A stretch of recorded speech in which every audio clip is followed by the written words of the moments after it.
नमस्कार everyone. True IAS and PCS में आप सभी का स्वागत है। देखो, हम लोग जो अशोका का चैप्टर एनसीईआरटी से अभी तक कर चुके हैं, तो मैंने उधर एक बात बताई थी कि एनसीईआरटी में चैप्टर 5 और चैप्टर 7, 6 तो बुद्धिज़्म एंड जैनिज़्म से रिलेटेड है, वो तो हमने कर लिया। एनसीईआरटी तो हालांकि हमने पूरी ही कंप्लीट कर ली एक साथ, लेकिन 5th और 7th चैप्टर जो हैं एनसीईआरटी के, वो जनपद, महाजनपद और Mauryan empire and particularly Ashoka के साथ एसोसिएटेड है। जैसा कि हम हमेशा पैरेलल लेकर चलते हैं चीज़ों को कि एक चैप्टर एनसीईआरटी से करा, एक तमिलनाडु से करा सिमिलर टॉपिक का, तो जनपद, महाजनपद और अशोका का जो चैप्टर है वो आपको तमिलनाडु की 6 क्लास की पार्ट 2 में देखने को मिलेगा इस नाम से, फ्रॉम चीफडम्स टू एम्पायर। हमारे पास playlist true IAS and PCS channel पे यहाँ तक की अवेलेबल है, जिसमें great thinkers and new faiths, Buddhism and Jainism का चैप्टर मैंने यहाँ से कवर कंप्लीट करवा दिया है। एक बारी मुझे सभी लोग ये बता दो कंफर्म करके कि आप लोगों ने ये चैप्टर बुद्धिज्म जैनिज्म तमिलनाडु से पूरा कर लिया है, जो मैंने आपको बोला था प्लेलिस्ट से करने के लिए। कंप्लीट हो गया सबका? हाँ। और जो हमारी एनसीईआरटी है 6 क्लास की, इसके सारे के सारे चैप्टर कंप्लीट हो गए, जितने भी 11-12 चैप्टर है इस बुक के अंदर। उसकी तो कंप्लीट प्लेलिस्ट अवेलेबल दी है ना मैंने आपको बनाकर। नहीं करा अभी तक? इसको फटाफट से इसको जल्दी, कोई बात नहीं, इसको जल्दी जो भी है कंप्लीट कर लेना इसको, और यहाँ तक एटलीस्ट पहुँच जाओ। और अब या आज से जो चीज़ है, इसको तो पहले अब रिवाइज कर रहे हो, इसके साथ साथ जो अब आगे चलता रहेगा पुराना जो प्लेलिस्ट है वो सारी की सारी रिवाइज कर लेना, ठीक है? ताकि मैं टेस्ट अगर कभी बनाऊँ फ्यूचर में तो आप उसके लिए प्रिपेयर रहो कि हाँ भाई, एंशंट इंडिया से आपके मन में ये रहना चाहिए कि एंशंट इंडिया से कुछ भी अगर आता है ना, तो मेरा एटलीस्ट फाउंडेशन कवर है, तो मैं कुछ लिख सकता हूँ या लिख सकती हूँ उसके बारे में, ठीक है? उसको जल्दी से कंप्लीट कर लेना, जल्दी इन द सेंस कि आराम आराम से समझ के टाइम दो भले ही, लेकिन थोड़ा सा ज़्यादा टाइम दे दो, ताकि दिन में अगर लेक्चर 1-2 कंप्लीट कर पाते हो तो 3-4 कंप्लीट कर लो, बस इतना सा। ये है मेरा जल्दी बोलने का मतलब। तो हम चलते हैं डायरेक्टली फ्रॉम चीफडम्स टू एम्पायर के लिए, ठीक है? बहुत प्यारा चैप्टर है ये रहा, ठीक है? 6th सेंचुरी बीसीई की इंपॉर्टेंस। 6th सेंचुरी बीसीई के टाइम पे बड़े सारे टेरिटोरियल स्टेट्स इमर्ज हुए थे, जिसकी वजह से सोशियो इकोनॉमिक और पॉलिटिकल लाइफ जो लोगों की थी गैंजेटिक प्लेन्स में, वो चेंज हो रही थी। एक नई इंटेलेक्चुअल अवेकनिंग की इस टाइम पर आ रही थी। मैंने आपको बताया था कि 6th सेंचुरी बीसी की बहुत रेलेवेंस है, इसके बारे में हम डिस्कस कर चुके हैं एनसीईआरटी पे और दूसरी जगहों पर बहुत डिटेल में। जैसे कि मैंने बताया था, जब धरती पर बोझ बढ़ता है और ये सारी चीज़ें इमर्ज होती है, तो ये इसी से रिलेटेड है। महावीरा और गौतम बुद्धा यहाँ पर बॉर्न हुए थे। इसके साथ साथ मैं तो आपको वर्ल्ड का सिनेरियो भी बता चुका हूँ। Confucius in China, Zoroaster in Iran. 6th century BC मतलब एक तरीके से आप ऐसा मान सकते हो कि टर्निंग पॉइंट था इंडियन सबकॉन्टिनेंट की हिस्ट्री का, और बहुत सारी दूसरी कंट्रीज़ के लिए भी उनकी हिस्ट्री का टर्निंग पॉइंट था। सबसे भयंकर जो चीज़ आती है जिसने एक पूरी की पूरी इस इतिहास को बदलने के लिए दिशा और दशा दी, वो है लोहे की इन्वेंशन, आयरन की इन्वेंशन। आयरन, जैसा कि आपको पता है, इससे पहले हरप्पन सिविलाइजेशन वगैरह में कहीं पर भी अवेलेबल नहीं था। Harappans were not familiar with iron, लेकिन आयरन ने एक बहुत ही सिग्निफिकेंट रोल प्ले करा सोसाइटी को ट्रांसफॉर्म करने से रिलेटेड। जो उपजाऊ भूमि थी गेंजेटिक वैली की, और जो लोहे से बने हुए खेत को जोतने के लिए जो प्लोशियर यूज़ करे गए, जो कि लोहे से बने थे, इसकी वजह से हुआ क्या कि जो लोग खेती बाड़ी करते थे उनका काम जल्दी जल्दी और आसानी से होने लगा। सॉइल को अपटर्न करना इजी हो गया, और एक लार्जर फील्ड पे सॉइल को, जो ऑलरेडी फर्टाइल थी वहाँ पर, गेंजेटिक प्लेन आप जानते हो, बार बार जो एलुवियल डिपॉजिट्स होते हैं वो फ्रेश रहते हैं, प्लेन रीजन्स हमारे बार बार बनते रहते हैं, लेकिन उससे इंसान 6th सेंचुरी बीसी से पहले मैक्सिमम प्रोडक्शन एक्सट्रैक्ट नहीं कर पा रहा था। वो उसमें उतना सक्षम नहीं था, उतना समर्थ नहीं था। अब लेकिन ये सक्षमता इंसान के अंदर आ गई आयरन की डेवलपमेंट की वजह से। एग्रेरियन सरप्लस और क्राफ्ट प्रोडक्ट जो थे उनमें इंक्रीज देखने को मिलता है, क्योंकि ट्रेडिंग और एक्सचेंज सेंटर जो थे ये इमर्ज होने लगे इस टाइम पर। जब इतना कुछ होने लगा, लोग एग्रीकल्चर, खेती बाड़ी कर कर, ट्रेड कर कर, इधर उधर प्रॉस्पेरिटी अपनी इंक्रीज कर कर एक जब सेटल्ड लाइफ बिताने लगे, तो जब सेटल्ड लाइफ की इमरजेंस जो थी वो होती है, तो उसकी वजह से फिर डेवलपमेंट भी होती है। आयरन मिल गया था, तो अब स्टैंडर्ड ऑफ लिविंग इस प्रकार से राइज हुआ कि पहली बार हमें इंडियन सब कॉन्टिनेंट में टाउन्स और सिटीज एक प्रॉपर तरीके से हड़प्पा के डिक्लाइन के बाद अब दोबारा देखने को मिलती है, जिसको हम लोग बोलते हैं, आपको पता ही है, सेकंड फेज ऑफ अर्बनाइजेशन। इससे पहले ऑब्वियसली बात है टाउन सिटीज जो थी हमें देखने को मिलती है हड़प्पन सिविलाइजेशन में, लेकिन ये अब सेकंड टाइम था कि सेकंड फेज ऑफ अर्बनाइजेशन हमें, अर्बन सेंटर्स हमें देखने को मिल रहे हैं।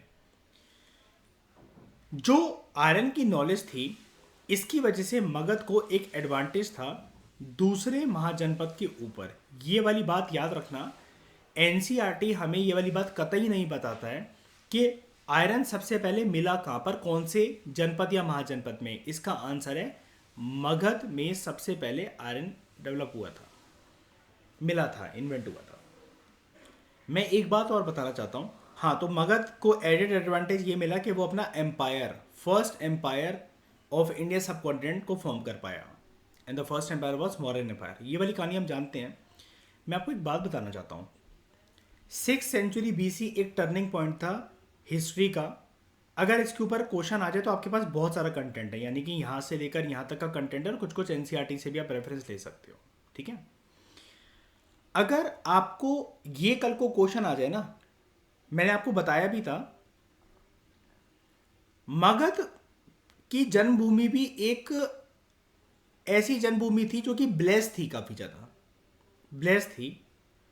उधर रूलर्स देखो आप, उससे पहले आप रूलर्स देखो जिन्होंने मौर्यन एम्पायर से पहले अपना किंगडम स्टैब्लिश करा, ब्रेवरी के लिए जाने जाते थे, बहुत सारी चीज़ें। मतलब मैं आपको बताना ये चाह रहा हूँ कि 6th सेंचुरी बीसी की इंपॉर्टेंस क्या थी, आयरन ने कैसे सब कॉन्टिनेंट की हिस्ट्री को चेंज कर दिया, और मगध का क्या एडेड एडवांटेज था कि दूसरे महाजनपद से आगे निकल गए मगध। इनमें से किसी भी प्रकार का क्वेश्चन आ जाए तो आप आराम से उसको डील कर सकते हो। और मगध को एक एडेड एडवांटेज था, वहां पर बड़े सारे ब्रेव रूलर्स उस धरती पर पैदा होते थे, है ना, बिंबिसार, अजातशत्रु। उसके बाद आयरन की जो डेवलपमेंट थी, इसने एक एडेड एडवांटेज दिया मगध को, ये वाली बात याद रखना। और इसलिए मगध, अगर कोई आपसे पूछे कि मगध क्यों बनता है 16 महाजनपद में से फर्स्ट एम्पायर बनाने में इतना सक्षम क्यों होता है, iron was one of the main reasons, और इसके रूलर्स जो कि यहां पर इस धरती पर पैदा हो रहे थे, ठीक है। गण संघ और किंगडम, इसके बारे में हम ब्रीफली तो जानते ही हैं कि गण संघ क्या होता है, हमें एक आइडिया है।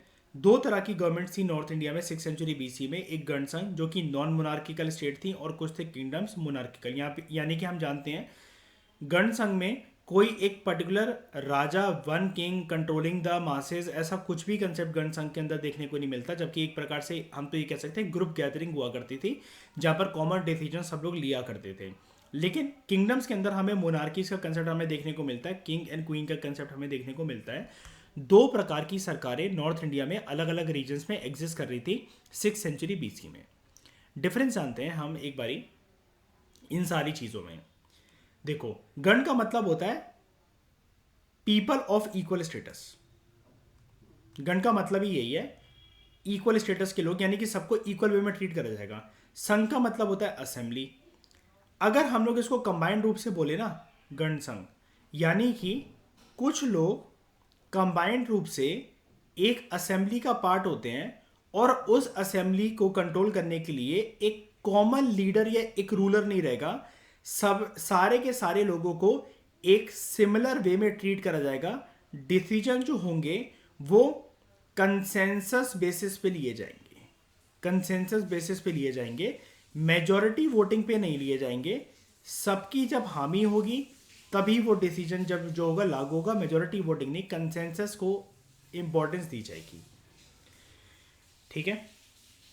तो गण संघ covered the small geographical area ruled by elite group. पूरा का पूरा ग्रुप जैसा भी था, लेकिन एलीट था भले ही था, चलो ठीक है, एलीट का मतलब होता है हायर स्टेटस का, ठीक है, लेकिन सारे लोगों का स्टेटस विद इन द गण संघ वो सेम था। गण संघ इगैलिटेरियन ट्रेडिशंस को प्रैक्टिस करते थे, और जैसा कि आपको पता है बुद्धा जो थे वो पार्ट थे इसी गण संघ का, ठीक है, गण संघ का पार्ट थे। किंगडम का मतलब क्या होता है? किंगडम एक ऐसी टेरिटरी होती है जिसको एक किंग या फिर क्वीन रूल करता है। किंगडम के अंदर अगर वो मोनार्किकल फॉर्म ऑफ गवर्नमेंट है यहाँ पर, यानी कि राजा और रानी का अगर यहाँ पर कंसेप्ट है, जो कि होता भी है, किंगडम की डेफिनेशन का मतलब ही यही होता है कि एक ऐसी टेरिटरी जहाँ पर किंग या फिर क्वीन रूल कर रहे हैं। तो किंगडम के अंदर एक फैमिली जो होती है, it rules for a long period, और जब वो फैमिली बड़े टाइम तक एक ही फैमिली के लोग रूल करते रहते हैं तो वो बन जाती है डायनेस्टी। इस चीज़ को हम लोग बखूबी तरीके से सेम डिट्टो एनसीईआरटी में पढ़ चुके हैं। यूजुअली ये जो किंगडम्स हैं ये ऑर्थोडॉक्स वैदिक ट्रेडिशंस को फॉलो करते थे यूजुअली, ठीक है। तो अगर आपसे कोई पूछे, दो स्टेटमेंट का अगर क्वेश्चन आ जाए कि kingdom use to follow the rules of Vedic tradition, number two statement, kingdom was orthodox in nature in 6th century BC, gana sangha were egalitarian in nature, their outlook was, fourth statement, their outlook was, ganasangha की बात कर रहा हूं, उनकी outlook, it was more modern in nature as compare to kingdom. सारी की सारी statement ठीक है, all of the above answer होगा इसका। आजकल यूपीएससी एक गेम और खेलता है, ऑल ऑफ द अबव ना देकर लोगों को सोचने में मजबूर कराता है कि उनको खुद के ऊपर कॉन्फिडेंस ना रहे, 1 2 3 एंड 4 लिख देता है। चार स्टेटमेंट ही होती हैं, ऑल ऑफ दी अबव ना लिख के 1 2 3 4 लिख देते, तो लोग ये सोचते हैं यार इसने ऑल ऑफ दी अबव क्यों नहीं लिखा। इससे पहले वाले ऑप्शन के अंदर, क्वेश्चन के अंदर जो एक क्वेश्चन था एक सब्जेक्ट का, उसके अंदर तो ऑल ऑफ दी अबव लिखा हुआ था। यहाँ पर ये नंबर दे रहा था, कुछ फंसा तो नहीं रहा भाई। तुम स्टेटमेंट देखो, ऑप्शंस मत देखो, स्टेटमेंट देखो कि क्या सही लग रहा है तुम्हें। स्टेटमेंट ज्ञान है उतना स्टेटमेंट को एलिमिनेट करने का या देखने का कि सही है कि नहीं है, एक्सेप्ट करने का, उसके बाद अपने आप पहुंच जाओ। क्या फ़र्क पड़ता है ऑल ऑफ दी अबव वो लिखा हो। लोगों में कॉन्फिडेंस नहीं रहता प्रिम्स के क्वेश्चन सॉल्व करते वक्त, क्योंकि वो सुपरफिशियल नॉलेज पढ़कर जाते हैं ऊपर ऊपर से कि हाँ मैंने तो सुन ही लिया है, मैंने तो कर ही लिया है, आइडेंटिफाई ही तो करना है। जनपद एंड महाजनपद, जनपद जो थे they were the earliest gathering places of man. Janapada बाद में रिपब्लिक और छोटे छोटे किंगडम बनते हैं। आयरन का जो वाइड स्प्रेड यूज होता है गेंजेटिक प्लेन में, उसने एक ऐसी कंडीशंस बनाई, लोहे की इन्वेंशन जब होती है तो एक ऐसी कंडीशन बनी गेंजेटिक प्लेन में कि लार्ज टेरिटोरियल किंगडम्स इमर्ज होकर आते हैं और जनपद जो होते हैं वो महाजनपद बन जाते हैं, यानी कि छोटे छोटे किंगडम लार्ज लार्ज किंगडम बन गए। कुछ कुछ अंतर नहीं होता, आप इसको बस स्मॉल किंगडम बोल दो और बीच में आप ये ला दो कि आयरन की वजह से जिन जिन को फायदा मिलता रहा तो वो बन गए लार्ज किंगडम। तो बस इसी का नाम जनपद, बीच में एक फेज आता है लोहा इन्वेंट हुआ और वो बन गया महाजनपद। बस सिंपल सा प्रोसेस होता है। मुझे जब भी इसके बारे में लिखना होता है ना, मैं टेक्स्ट का इस्तेमाल नहीं करता इसमें, मैं ऐसे एक ये बना देता हूँ डायग्राम कि स्मॉल किंगडम महाजनपद, मतलब ये फुल फॉर्म में लिखता हूँ, एस के और एम नहीं लिखता हूँ, समझ जाओ। बीच में कहता हूँ कि मैं एक आयरन की फेज आई, लार्ज किंगडम, और ये बन जाते हैं, ये तो था, गलती हो गई, ये था जनपद और ये था महाजनपद। उसमें से मैं कह देता हूँ कि ये 16, इन 16 में से मगध, और मगध बन जाता है एम्पायर। बस ये मेरा डायग्राम जो हो जाता है कंप्लीट हो जाता है। 150 वर्ड्स की बात मैं यहीं कह देता हूँ, बस खत्म। फिर उसके बाद अगर कुछ बॉडी या कंक्लूजन लिखनी होती है तो उसको मेंशन कर दिया अच्छे से पॉइंट वाइज, और ये एक ऐसे ऐसे करके कंक्लूजन दे दी, बस खत्म। एक पेज के अंदर आंसर हो गया। मैं क्यों टाइम वेस्ट करूँगा अपना बेफालतू में। जो क्वेश्चन लेंदी है वहाँ ज़्यादा अच्छे से एड्रेस कर दूंगा।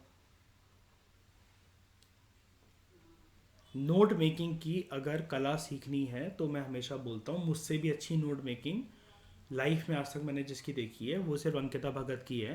आप लोग उसको कांटेक्ट करो, मतलब जो लोग सुन रहे हैं वो नहीं कर पाएंगे, सिर्फ फाउंडेशन कोर्स के बच्चे ही कर पाएंगे, हमारा ग्रुप है। तो आप लोग उससे बोलो कि आप अपनी ज़रा कुछ सैम्पल्स हमें भेज दो कि आप नोट मेकिंग किस प्रकार से करते हो, या फिर उनसे पूछो कि अगर आपने इसके नोट्स बनाए होते या अगर बना रखे हैं तो आपका आइडिया क्या है, आप कैसे बनाते हो, तो उसकी चीज़ को अपनाओ। देखो कि अगर सेम किताब मैंने भी पढ़ी, सेम लेक्चर उसने भी अटेंड करा, मैंने भी करा, अब जब वो नोट्स बनाने बैठी और जब हम बैठे हैं तो उसके नोट्स और मेरी नोट्स में क्या अंतर है, मुझे उससे क्या चीज़ एक्सट्रैक्ट करनी चाहिए। वो वन टाइम इन्वेस्टमेंट होती है, लेकिन आज तक उस लड़की की रैंक 1 ही कंसिस्टेंट है। हर टेस्ट में उसी की रैंक 1 होती है। ये रीज़न है कि उसके नोट मेकिंग में जो वो एक्स्ट्रा मेहनत करती है ना, तो ये उसको फ़ायदा देता है। उसकी आंसर राइटिंग की स्किल मेरे पास भी नहीं है, मैं सच बता रहा हूँ कसम से। मैंने आज तक, मतलब मुझे ऐसा लगता था कि अभी तक मेरी आंसर राइटिंग स्किल बहुत बेस्ट है, लेकिन उसके बाद मुझे पता लगा मेरे पास सिर्फ 60% कैलिबर ही है आंसर राइटिंग का। ज्ञान मेरे पास बहुत है, लेकिन आंसर राइटिंग लिखने का कैलिबर 60% ही है। अब मैं धीरे धीरे करके उससे बाकी 40% सीख रहा हूँ। तो आप आंसर राइटिंग जो जिसकी अच्छी बात होती है वो करनी चाहिए। अब जैसे मेरा चैनल ट्रू आई है, तो उसका मतलब ये तो नहीं है कि मैं किसी और की तारीफ ना करूँ या वो ना करूँ। अब मैं ओनली आई के ट्यूटोरियल देखता हूँ तो देखता हूँ वो अच्छे होते हैं क्योंकि, ठीक है। फिर बात करते हैं 16 महाजनपद की। महाजनपद का मतलब होता है ग्रेट कंट्रीज, ये वाली बात याद रखना आप, ठीक है। 16 महाजनपद जो थे वो इंडो गैंजेटिक प्लेन के अंदर, यहाँ पर एक वर्ड लिखा हुआ है, देखो अंग्रेजी देख लो उसकी। 16 mahajanapada dotted the Indo Gangetic plain in 6th century BC। Dotted का मतलब ये होता है कि अगर ये फॉर एग्जांपल ये अगर इंडिया है,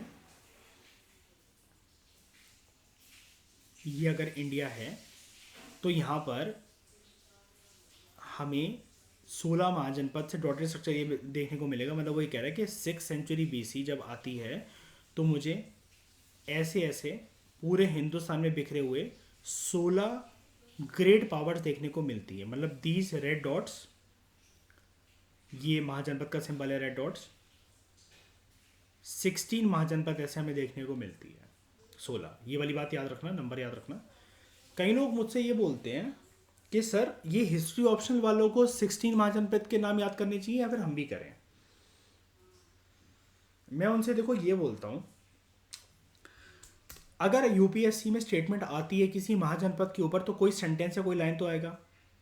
अब अगर तुम्हें यही नहीं पता कि तुम आइडेंटिफाई नहीं कर पा रहे हो कि ये महाजनपद है कि नहीं है, अब आइडेंटिफाई तो फिर कोई फायदा नहीं है। और आइडेंटिफाई करने के लिए जिंदगी में अगर किसी भी चीज़ को आइडेंटिफाई करना होता है तो पहले वो चीज़ लर्न तो होनी चाहिए ना, टिप्स पे तो होनी चाहिए। तो अल्टीमेटली इसका घुमा फिरा के अगर इसकी तहकीकात तक जाओगे, CID बनोगे, तो आंसर यही निकलता है कि 16 महाजनपद GS के बच्चों को भी करना, याद करना चाहिए। ये क्योंकि छोटी मोटी बात नहीं है कि महाजनपद अरे छोड़ना है यार, 16 महाजनपद ऐसे तो कितने नंबर होते हैं। ये छोटी मोटी बात नहीं है, ये एक बहुत इंपॉर्टेंट बात है। बुद्धिज्म जैनिज्म में एक एक शब्द, एक एक कॉमा आपको पता होना चाहिए जिस भी बुक से आप अपने नोट से पढ़ रहे हो। सिमिलरली अशोका, ये मौर्यन एम्पायर, गुप्ता एम्पायर और हड़प्पा, इनसे आपको एक एक चीज़ जहाँ से इंफॉर्मेशन मिले लपेट लो। मेडिवल के अंदर ट्रैवलर्स का चैप्टर, विजयनगर एम्पायर, दिल्ली सल्तनत, मुगल एम्पायर और भक्ति सूफी, इससे जो भी मिले लपेट लो। मॉडर्न इंडियन हिस्ट्री में गांधी के आने से पहले की इंफॉर्मेशन लपेटो, उनके बाद की इंफॉर्मेशन काम की नहीं होती, उससे पहले की लपेटो। It was a transition from semi nomadic, मतलब ये जो पूरा का पूरा महाजनपद का कंसेप्ट आता है, ये बोला गया है, ये एक ट्रांजिशन फेज था from semi nomadic kingship based society to an agrarian society, जहां पर ट्रेड और एक्सचेंजेस हमें लार्ज अमाउंट में देखने को मिलते हैं। तो यहाँ पर एक ऑर्गेनाइज्ड और एक स्ट्रॉन्ग सिस्टम ऑफ गवर्नेंस था जिसका एक सेंट्रलाइज स्टेट अपैरेटस था। कहने का मतलब क्या है, कुल नहीं, कुछ नहीं है, इस पूरे पैराग्राफ का मतलब सिर्फ एक है यार। अब जो क्या कहते हैं उसको, अब जो नेशन स्टेट जो रूल होना शुरू हुई ना, तो वो एक सेंट्रलाइज लेवल से जब होना शुरू हुई कि महाजनपद का एरिया बढ़ा, महाजनपद एक पावरफुल किंगडम, ऐसी एक अगर मैं महाजनपद को देख रहा हूँ तो 15 और हैं उस टाइम पर 6th सेंचुरी BC के अंदर। यहाँ पर इनका गवर्नेंस का सिस्टम ऐसा चलता था, सेंट्रल लेवल से एक लीडर और उसके कुछ ministers, kind of PM and council of minister मान लो, वो डिसीजन मेकिंग करेंगे और पूरे के पूरे एरिया में अपनी छाप छोड़ेंगे गवर्नेंस की। ये कह रहा है ये अंग्रेजी का पैराग्राफ, और कुछ भी नहीं है बस। और वो कह रहा है ट्रांजिशन कैसे हुआ कि पहले लोग खेती बाड़ी करते थे, सेमी नोमैटिक थे, घुमंतू लोग थे, बाद में सेटल हो गए एग्रीकल्चर वगैरह ट्रेड वगैरह करके, सेटल लाइफ जब बिताने लगे, किंगडम बने, किंगडम डायनेस्टीज बनी, धीरे धीरे करके वो पावरफुल बन गए। और पावरफुल कौन बन गए, जिनको आयरन का फायदा मिल गया, ये हम ऊपर डिस्कस कर ही चुके हैं, ठीक है। अब देखो 6ठी क्लास की अगर तमिलनाडु की बुक अगर ये मेहनत कर रही है आपके लिए कि अलग से इसको एक बॉक्स में हाईलाइट कर रही है 16 महाजनपद को, तो भैया ये चीज़ दिखाती है हमें कि अगर मद्रासी हमारा पेपर बना रहे हैं ना, वो इतना क्रूएल हो सकते हैं कल को। अब यूपीएससी अगर आप ध्यान से देखो, साल 2020 से 19 से 7 ऑप्शंस वाले स्टेटमेंट भी, मतलब 7 ऑप्शंस वाले क्वेश्चन भी पूछने लगा है। 18 से, इनफैक्ट सॉरी 18 में भी तो था कि इनमें से किस किस प्रोडक्ट का एमएसपी मिलता है, साथ साथ पूछने लगा है। यूपीएससी में कोई रूल्स रेगुलेशन, कोई ट्रेंड नहीं होता, मैं सच बता रहा हूँ। कोई अचंभित वाली बात नहीं होगी कि कल को वो आपको ऐसा एक पैराग्राफ देते बनाकर जिसमें 18 से 25 शब्द लिखे और वो बोले कि आइडेंटिफाई करो इनमें से कौन सी क्या स्पीशी है, एनवायरनमेंट का अगर क्वेश्चन है, या पॉलिटी में इनमें से क्या चीज़ इस फंडामेंटल आइडिया इस डीपीएसपी का पार्ट है, या फिर ये क्या महाजनपद है। इतना क्रूएल जा सकता है, क्या कर लोगे एग्जाम के बाद निकल के? यही तो कह लोगे कि नेक्स्ट ईयर अब हमें ज़्यादा मेहनत करनी पड़ेगी। वो मेहनत अभी कर जाओ, वो मेहनत अभी कर जाओ, तो फिर साल खराब नहीं होगा। लबासना के लिए ज़्यादा वेट नहीं करना पड़ेगा। लबासना जाने का मतलब कोई एक्साइटमेंट मतलब नहीं होता। लबासना पहुंचे भी और इंडियन रेवेन्यू सर्विस या फिर Indian railway and traffic service या फिर इंडियन इंफॉर्मेशन सर्विस से पूछे तो क्या सेटिस्फाइड हो? तो फिर इसका मतलब अगर इतने से ही सेटिस्फाइड हो तो बुज़दिल लो, सल्लेगना कर लो और जहर खा के मर जाओ फिर अभी, अगर सिर्फ इतने से ही सेटिस्फाइड हो तो। दोबारा नहीं जी, मैं स्टडी लीव लगाकर दोबारा पेपर दे दूंगा, मैं लबासना तो हुआ है एक बारी। वो स्टडी लीव चाहे जितनी मर्जी लगा लेना, वो दोबारा नहीं पहुंच पाओगे वहां पर, बहुत मुश्किल होता है वो, क्योंकि इतना बिजी हो जाओगे, इतना कुछ हो जाता है कि एक ही बार में अगर लबासना जाना है तो जो ड्रीम सर्विस है, फॉरेन सर्विस, एडमिनिस्ट्रेटिव सर्विस या पुलिस सर्विस या रेवेन्यू सर्विस भी अगर ड्रीम सर्विस है तो उसको लेकर पहुंचो। उसके लिए मेहनत करनी पड़ती है। सही है। अंग: मगध, वज्जी, मल्ला, काशी, कुरु, कोसाल, अवंती, छेदी, वत्स, पंचाल, मच्छ, सुरसेन, अकास, गांधार एंड कंबोज। ये 16 महाजनपद हैं।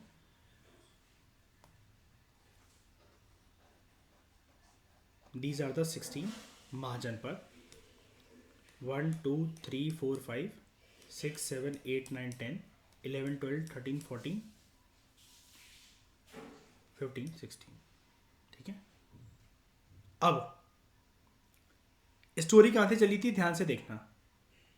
यहां पर देखो क्रोनोलॉजी पूरी, ध्यान से देखो, शुरुआत से सब कुछ बता रहा हूं। इंसान ने सबसे पहले पत्थर रगड़ना स्टार्ट करा, चिंगारी बनाई। जमाना आगे बीतता है, हड़प्पन सिविलाइजेशन आता है। जमाना आगे बीतता है, यहां पर हड़प्पन सिविलाइजेशन आता है। हड़प्पन सिविलाइजेशन के बाद एक ऐसा फेज आता है जहां पर नल एंड वर्ल्ड सब कुछ होता है, कुछ भी नहीं होता, वैक्यूम क्रिएट हो जाता है। ये था फर्स्ट अर्बनाइजेशन का फेज, अर्बनाइजेशन का फेज। उसके बाद 6th सेंचुरी बीसी आता है, आयरन की डेवलपमेंट होती है, सेटेलाइट लाइफ बताई जाती है, लोहा इन्वेंट होता है जिसकी वजह से टाउन्स एंड सिटीज बनते हैं, और ये सेकेंड अर्बनाइजेशन का फेज स्टार्ट होता है। जनपद से महाजनपद की तरफ ट्रांसफॉर्मेशन होता है। महाजनपद टोटल थे नंबर 16, मतलब 16 थे टोटल इन नंबर्स। इन 16 में से 4 बनते हैं extreme powerful. There were 4 major mahajanapada. तो ये देखो, ये एक एक्स्ट्रा डेवलपमेंट आपको जानने को मिली कि 16 महाजनपद में से भी 4 महान कौन थे। जैसे इतने सारे महाजनपद में से, इतने सारे जनपद में से 16 महाजनपद बने, उन 16 में से सबसे 4 पावरफुल कौन थे?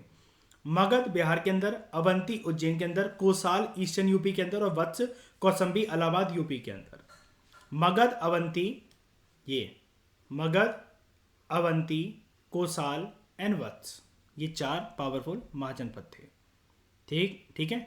इन चारों में से भी among the 4 powerful Mahajanapada, Magadha जो है वो इमर्ज होकर आया and it formed a empire, the first empire of the Indian subcontinent. इन चारों में से भी 16 महाजनपद ये दे रखे हैं, इन 16 में से 4 पावरफुल ये दे रखे हैं, इसमें से मगध निकल कर आए।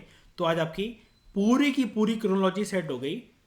अशोकन एम्पायर, मौर्यन एम्पायर, कुछ भी बोल लो, चंद्रगुप्तन एम्पायर, उसको जानने के लिए कि वहां तक चीजें हुई कैसे।